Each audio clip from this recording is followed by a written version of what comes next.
Good afternoon. It's sunny, 19 degrees and breezy out there in Kelowna around 4:20 p.m. I'm Josh Duncan, and this is what the Kelowna Now newsroom is following today. Renee Merrifield has announced that she's stepping down as an MLA at the next BC election scheduled for this fall. The Kelowna Lake Country MLA said her decision was not made lightly, but was based on the pressing issue of the housing crisis and her need to take action through her property development company, Troika.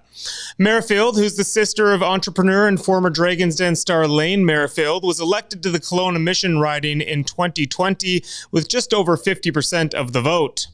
All three BC United MLAs in the Kelowna area have now decided to step away from their roles at the next election, as Ben Stewart and Norm Letnick previously made the same announcement that Merrifield made today. Dan Rogers is out as CEO of the Kelowna Chamber of Commerce. He told Kelowna Now that there was nothing nefarious about it, but he and the Chamber just had difference in visions. Rogers initially joined the Kelowna Chamber in the organization's top staff job of executive director in 2017, and he was promoted to the newly established CEO title in January 2023. Colleen Clark, who's been the Chamber's director of operations since last summer, will serve as acting CEO for the time being. Kelowna's brand new Yisk store is now open to the public. A grand opening celebration event is set for Saturday, but the store quietly opened its doors in Orchard Plaza earlier this week next to Winners. It comes less than a year after the Danish home decor retailer was forced to shut down operations in Dilworth Shopping Centre to make way for a major development. The new store is managed by Thomas Sagmoen and is a far bigger space at 27,000 square feet. The grand opening celebrations get underway at 9 a.m. Saturday with Boa Vita coffee cart on site and $25 Yisk promo cards for the first 200 customers. Kelowna Council has given the initial approval to a rezoning application that would see a new industrial park created in the northeast part of the city.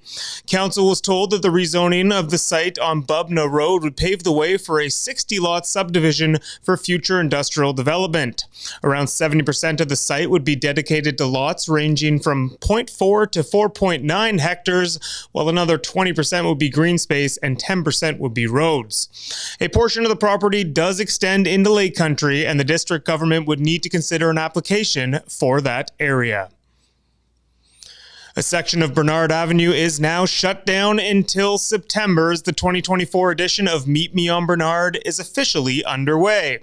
The 200 block of Bernard between the Sales and Water Street was closed to vehicle traffic early this morning, and crews have begun work to transform it into a bustling vehicle-free zone.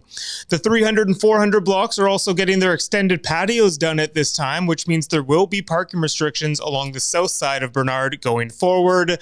The 400 block will not be shut down to vehicle traffic at all this summer, but the 300 block will join the Meet Me on Bernard festivities in late June, as it will be shut down ahead of the Canada Day long weekend. And wrapping up with some sad sports news, a man whose voice is synonymous with Canadian sports has passed away. Darren Detition, a longtime TSM personality and Sports Center host, among other things, passed away on Wednesday at the young age of 57.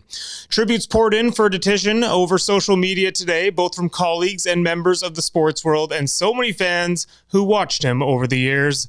The Saskatchewan native began his career at TSN in 1995 and was a staple at the network for nearly 3 decades. While the cause of death wasn't revealed, Detition has diagnosed with prostate cancer 3 years ago. You can read more about those stories and plenty others over at KelownaNow.com. Thanks for tuning in to our live news update this afternoon, and have yourself a fantastic evening.